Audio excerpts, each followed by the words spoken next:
La trahison est humaine. C'est vrai que personne ne voudrait être trahi, mais ce sont des choses qui arrivent. Et il faut prendre, lorsqu'on peut, quelques précautions quand même pour anticiper certaines choses. Peut-être mettre des caméras de surveillance, peut-être avoir un suivi beaucoup plus pointu, même lorsque vous avez confiance en la personne qui gère vos affaires. Évitez de montrer tout votre circuit, c'est-à-dire du début à la fin, l'approvisionnement, la production, la transformation, la distribution à la même personne. Parce que lorsqu'il va décider de vous trahir, ce sera un peu plus facile. Il faudrait bien qu'il fasse aussi un peu d'effort dans sa trahison, quoi.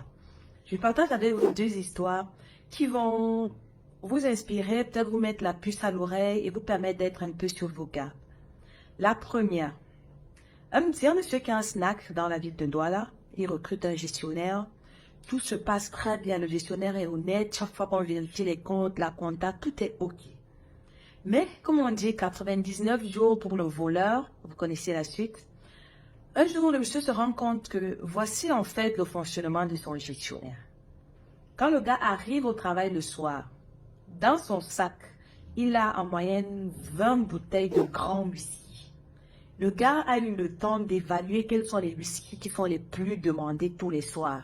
Vendredi, samedi, dimanche, il sait que les jours-là, même si c'est comment les whiskies, si ça sort au moins 10, 20, 30. Et le gars vient avec les whiskies dans son sac. Maintenant, celle qui est chef de salle, c'est sa petite, parce que c'est lui qui a recommandé le gestionnaire en question. Et lorsque quelqu'un demande un de ces grands whiskies, il va chercher dans son sac, c'est ça qu'on sert au client. Je ne sais pas si vous voyez un peu.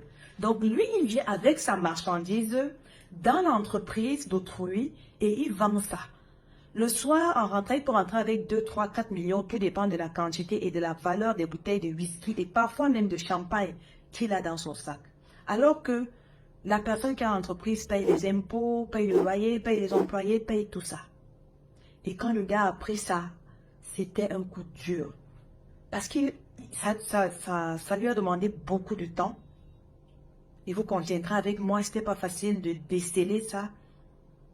Tout allait correct, la compta et tout, c'était OK.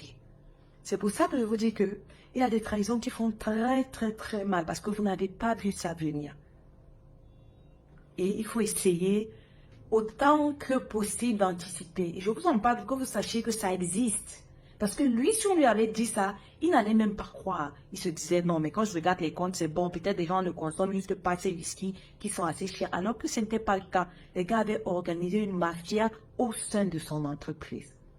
Et ça me permet de vous dire entre parenthèses, vous ne pouvez pas avoir une entreprise, même si votre gestionnaire est correct, comment vous faites des mois, des semaines sans y être. La deuxième histoire est encore un peu plus triste, je dirais. Le monsieur en question est un peu plus proche de moi, c'est pour ça que je maîtrise les détails. C'est que il a son projet, il fait dans la transformation. Et dans son équipe, il y a 3 gars qui ont décidé de se mettre ensemble pour monter leur boîte dans son dos, mais étant encore dans sa boîte. Et le gars ne se doutait de rien. Ils sont allés, ils ont fait le même produit, ils ont juste échangé l'emballage, le nom, la couleur, tout ce qui allait.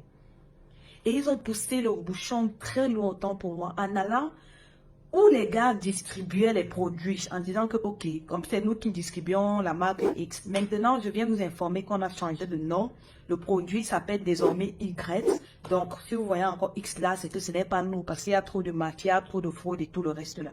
Et normalement, les gens accueillaient la nouvelle à bras ouverts parce qu'ils se disaient que c'est vous qu'on a toujours vu ici devant vous pour venir déposer les produits. Donc, si aujourd'hui vous venez nous dire que ce n'est plus X, c'est maintenant Y, ça veut dire que c'est vrai. Et ils ont récupéré une bonne partie de la clientèle, vous savez, les fournisseurs, les gars, avec tous les circuits de A à Z. Donc, c'était sans effort pour eux de monter leur boîte à eux. Je vous ai pris ces 2 exemples-là pour vous dire que, 1, mettez dans votre tête que la trahison existe. Donc, ne faites jamais un AVC parce que vous allez vous rendre compte que quelqu'un vous a joué. Vous la faites à l'envers, jamais. Mais ce que vous pouvez faire, c'est essayer d'anticiper, comme j'ai dit, avec les éléments que j'ai donnés au départ. Et surtout, votre projet, c'est votre projet. soyez toujours là. La même personne n'a pas le droit d'avoir le numéro du fournisseur, n'a pas le droit d'avoir le processus de fabrication, n'a pas le droit d'avoir le contact chez la personne chez qui on distribue. Parce que lorsque la même personne a tout ça, il a toute votre entreprise entre les mains. Essayez de jouer en équilibre. D'accord? Donc, partagez avec moi en commentaire si vous avez d'autres astuces qui peuvent permettre de limiter les casses dans ce genre de situation-là. Je serais bien heureuse de vous lire. Portez-vous bien.